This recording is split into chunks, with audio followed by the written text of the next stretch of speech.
Nous allons maintenant passer à une séquence où Nicolas Bardy, qui est ingénieur des mines et qui a consacré plus de 20 ans à la stratégie et à l'innovation dans le domaine de l'énergie, notamment au CEA, où il a été responsable des affaires européennes et membre de cabinet de l'administrateur général, responsable des projets de recherche sur les piles à combustible. Et Nicolas a créé il y a quelques mois, une entreprise qui s'appelle Sylphen pour donner de l'autonomie énergétique pour les bâtiments et les écoquartiers. Jingle.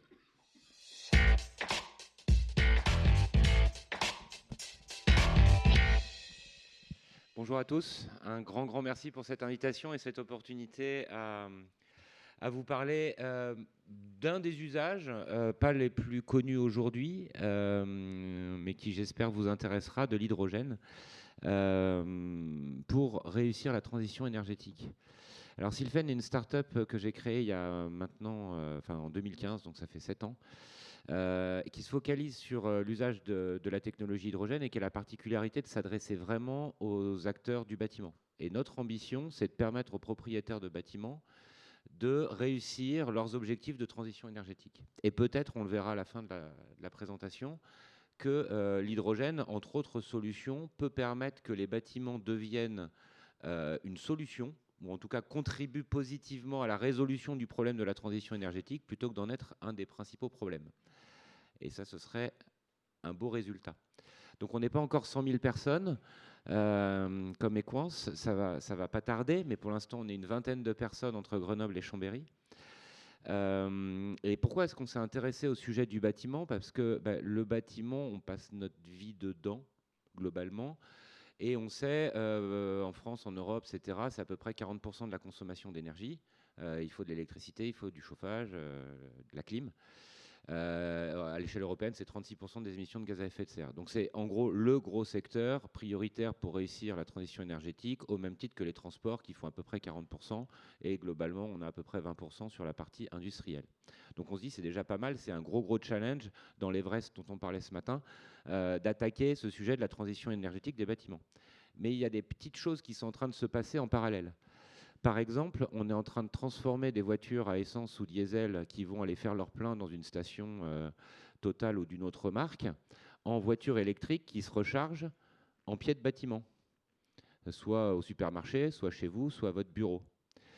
On est en train de se dire que certains trains qui aujourd'hui sont alimentés par des lignes électriques, etc., peuvent devenir des trains à hydrogène. Cet hydrogène, il va falloir le produire, il va falloir le distribuer probablement dans des gares ou dans des centres techniques.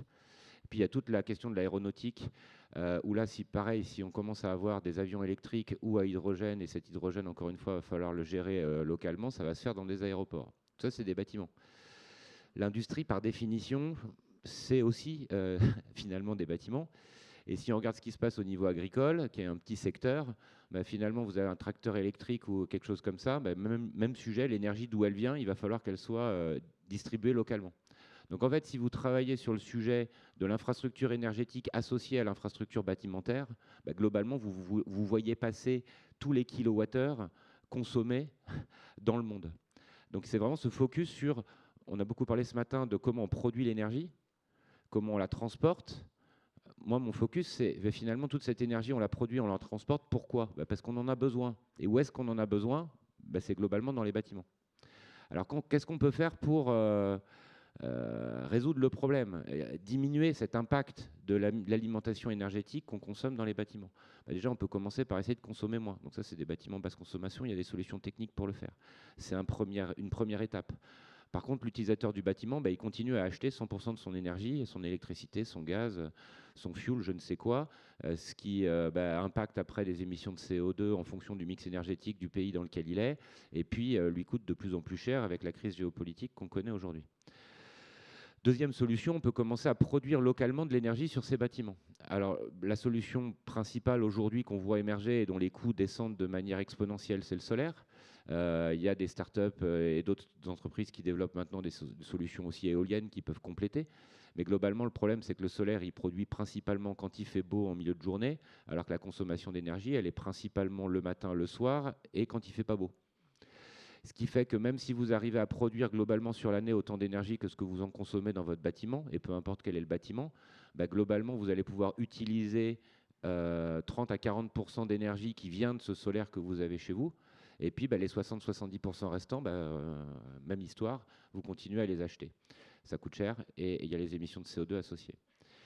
Et puis maintenant, quand on rajoute finalement, si on arrive à rajouter un système qui permet de stocker tous les surplus quand il y en a pour les garder et les réutiliser plus tard, là on inverse complètement le paradigme, c'est-à-dire qu'on peut se retrouver avec des bâtiments qui sont auto-alimentés en énergie locale à hauteur de 70-90%. Du coup, il ne reste plus que quelques dizaines de pourcents d'énergie à acheter. Et comme en plus on a des solutions de stockage sur site, cette énergie on peut l'acheter finalement quand on veut, quand elle est moins chère, quand elle est moins carbonée, en fonction de la stratégie énergétique qu'on veut mettre en place. Comment on fait ça? C'est ce que Sylvain essaye de faire depuis la création. Et on a développé une solution qui associe deux technologies, des batteries et une chaîne hydrogène assez innovante. L'idée, c'est quoi? C'est que sur un bâtiment, sur un site industriel, par exemple des week-ends sur certaines entreprises qui ne travaillent pas pendant le week-end, vous avez des grosses quantités d'énergie qui sont des surplus. On a tous les collèges, tous les lycées qui finalement sont complètement vides le week-end, qui sont vides une partie de l'été et qui peuvent produire énormément d'énergie. Cette énergie, on peut la stocker. Alors on peut la stocker en chargeant des batteries lithium comme les batteries de voiture, c'est assez simple. On peut aussi utiliser cette électricité pour faire l'électrolyse de l'eau. Donc on va casser la molécule d'eau, H2O, on va faire de l'oxygène, ça tombe bien, l'oxygène dans l'air, c'est utile. Et puis de l'hydrogène, cet hydrogène, on va pouvoir le comprimer et le stocker localement. Cette réaction, elle n'a pas un rendement de 100%. Avec notre technologie, on est plutôt aux alentours de 80%. Et les pertes de rendement, c'est quoi? C'est de la chaleur.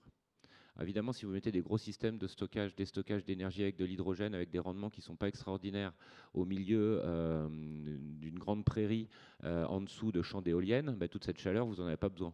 Elle est perdue. Si par contre, ce système hydrogène, vous le mettez dans les bâtiments, la chaleur, elle peut servir à faire l'eau chaude sanitaire, elle peut servir à contribuer au chauffage. Sur des puissances suffisantes, on peut faire du froid avec. Quand le bâtiment a plus besoin d'énergie que ce qu'il est capable de produire tout seul, l'intérêt, c'est qu'on peut aller tirer l'énergie qu'on a stockée dans la batterie. Et particularité de notre technologie, c'est la même machine qui va être capable de réabsorber de l'électricité, du gaz qui est un vecteur essentiel de la transition énergétique, qui soit fossile dans certains endroits ou de plus en plus en mode biogaz, pour refaire localement de l'électricité et de la chaleur. Toujours cette même idée, penser multi-énergie et pas penser uniquement vecteur électrique. Et puis pour piloter tout ça, il y a du logiciel qui va permettre de prévoir les productions d'énergie à venir, de prévoir les consommations d'énergie à venir dans les bâtiments. Ça, c'est plus compliqué. On développe des briques d'intelligence artificielle pour le faire. Et en fonction de ces prévisions de production et de consommation, trouver la bonne stratégie de pilotage de l'énergie entre ces différentes technologies. Alors à quoi ça ressemble concrètement? Ça, c'est le premier produit qu'on a mis en service dans nos locaux au mois de novembre dernier, donc ça fait à peu près un an qu'on joue avec. C'est des armoires qui font 1,80 m, 1,20 m de large, 2 m de haut, 80 cm de profondeur. Aujourd'hui, on a 5 unités en cours de production. C'est vraiment les premiers produits en mode bêta-test qu'on va livrer à des premiers clients commerciaux sur l'année 2023. Et puis dans la roadmap, l'objectif, c'est de toujours ce produit de petite puissance, en faire une version full commerciale pour début 2024, et puis de développer un deuxième produit qui sera 10 fois plus puissant. Alors les ordres de grandeur, ce produit tel qu'on le voit là sur l'image, est très adapté à un bâtiment qui va faire en gros 1500 à 2500 mètres carrés. En rajoutant des modules, on peut monter jusqu'à des bâtiments qui font 8-10 000 mètres carrés. Évidemment, si on veut travailler sur des entrepôts logistiques, sur des sites industriels, etc., on va avoir un deuxième produit 10 fois plus puissant qui prendra le relais au-delà de 10 000 mètres carrés, et là, plutôt sous forme de conteneur. Ce produit-là, il peut se mettre en intérieur dans des locaux techniques. Le deuxième produit, il sera conteneurisé en extérieur de bâtiment. Je vais passer ce slide, mais si vous avez des questions sur la comparaison batterie-hydrogène, je serai prêt à y répondre. Globalement, un petit exemple de ce qu'on peut faire. Là, c'est un projet de bâtiment de logement collectif en Île-de-France. Globalement, c'est un site sur lequel on peut produire plus d'énergie que ce que va consommer le bâtiment.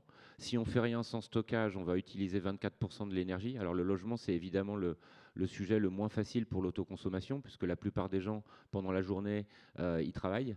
Et donc, ils n'utilisent pas l'énergie qui est produite à ce moment-là, et ils en ont besoin le soir quand il n'y a plus de soleil. Si on rajoute une configuration minimale de notre système avec en gros 200 kWh de batterie qui permet de faire du stockage court terme pour décaler de la journée vers la soirée, plus de l'hydrogène où là on va avoir 2 MWh, c'est-à-dire 10 fois plus d'énergie. C'est ça le grand intérêt de l'hydrogène, c'est de stocker beaucoup plus d'énergie que dans les batteries pour un coût compétitif. finalement, on a des niveaux d'investissement qui peuvent être compatibles, ne serait-ce qu'avec la valeur patrimoniale du bâtiment, et avoir un pur retour sur investissement autour de la valeur patrimoniale du site. Et puis, par ailleurs, on va produire localement 85% de l'énergie utilisée par le bâtiment. Pour ceux qui s'intéressent au sujet de calcul réglementaire, etc., on a une réduction du CEP, coefficient d'énergie primaire, de 70%. Je crois qu'aucune autre solution permet de faire ça. On réduit évidemment les émissions de CO2. On réduit d'à peu près 50% les factures. Alors pourquoi 50% ? Parce qu'en gros, on réduit énormément les factures d'électricité, de gaz ou je ne sais quoi. Mais après, il faut évidemment payer la maintenance du système. Et au final, on a des niveaux de temps de retour sur investissement qui dépendent évidemment des cas. Donc là, on était sur des cas avec des prix de l'énergie 2020. Avec les prix de l'énergie 2022, c'est beaucoup, beaucoup plus favorable. Et on a une infrastructure énergétique qui permet de renforcer la résilience. Autre exemple, ici sur des bureaux, on arrive à des mêmes genres de résultats. Ça, c'est des études qu'on fait pour la plupart de nos clients, sortir le multicritère. Alors, petite question, comment on dimensionne une solution hydrogène ? Donc, je voudrais faire un petit jeu avec vous. Je vais vous demander d'imaginer, de vous représenter dans votre tête globalement votre consommation annuelle de nourriture. Tout ce que vous achetez de nourriture, de boissons, de vin, d'eau, de jus de fruits, etc. Je ne sais pas si vous mettez ça dans la tête. Combien globalement sur l'année j'achète de provisions. Maintenant, un deuxième exercice, c'est quoi le moment dans l'année où vous consommez le plus ? Alors ça peut être le réveillon du jour de l'an, le repas de Pâques en famille, où vous allez avoir finalement une intensité de consommation de nourriture extrêmement importante. En 1 heure, vous allez manger énormément. Maintenant, vous avez ces deux représentations mentales en tête. Je vais vous poser une question. Déduisez-en, c'est quoi finalement le bon dimensionnement de votre frigo, de votre congélateur et de vos armoires à provisions ? Est-ce que ça vous paraît un raisonnement logique ? Mais en fait, il vous manque des paramètres pour répondre à cette question-là. Parce qu'en fait, le dimensionnement de votre frigo, de votre congélateur et de vos armoires à provisions, ça ne dépend pas que de la quantité que vous mangez sur l'année, ni de la quantité que vous mangez au maximum le jour de Noël. Ça dépend principalement de la fréquence à laquelle vous allez faire les courses. Si vous faites les courses tous les jours, vous n'avez pas besoin d'un gros stockage. Si vous faites les courses 1 fois par semaine, vous avez besoin de carrément plus de stockage. Et si vous faites les courses 1 fois par mois, typiquement, vous pouvez choisir d'avoir un gros congélateur qui va vous stocker plein de trucs pendant un temps long. En fait, sur le sujet du stockage de l'énergie, c'est exactement la même chose. Généralement, on a des critères de consommation annuelle globale du bâtiment, des kilowattheures par mètre carré par an ou des mégawattheures par an sur les projets de bâtiment. On a des puissances max. Alors ouais, on a tant de kVA, ou on a une puissance de chaudière de 150 kW. Et on a une question, c'est quoi le bon dimensionnement d'une technologie de stockage ? Le problème, c'est qu'on ne sait pas répondre parce qu'on n'a pas la bonne information. Et la bonne information qui nous manque, c'est les profils de consommation. Quand est-ce qu'on consomme l'énergie ? Est-ce que c'est le matin ? Est-ce que c'est le soir ? Quand est-ce qu'on la produit ? Et c'est en fonction de la mise en relation de ces courbes, de cette dynamique de consommation d'énergie qu'on trouve la réponse. Alors la bonne nouvelle, c'est qu'on a développé les outils pour reconstruire ces profils-là chez Sylfen et qu'on est capable de le faire.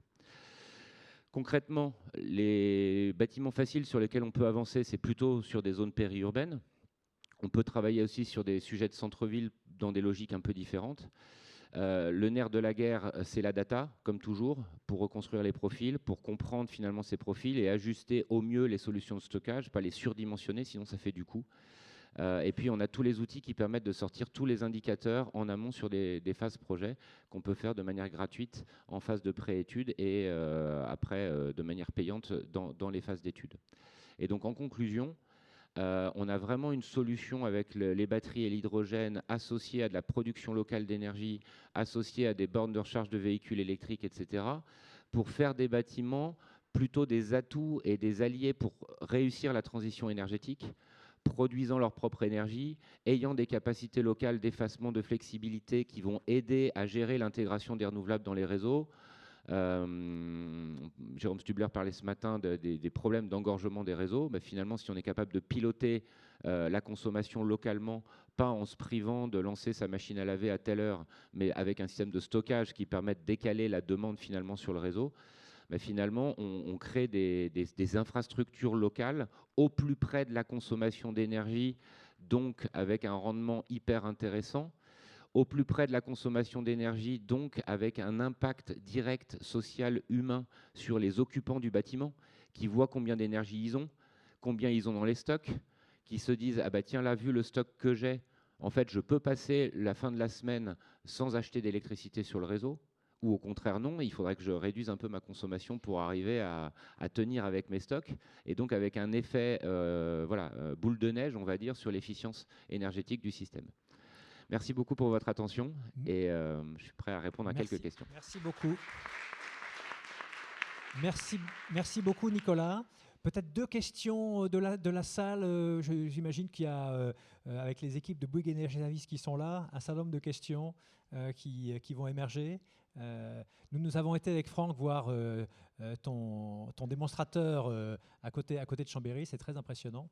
Une question de la salle. Ah, une question, là.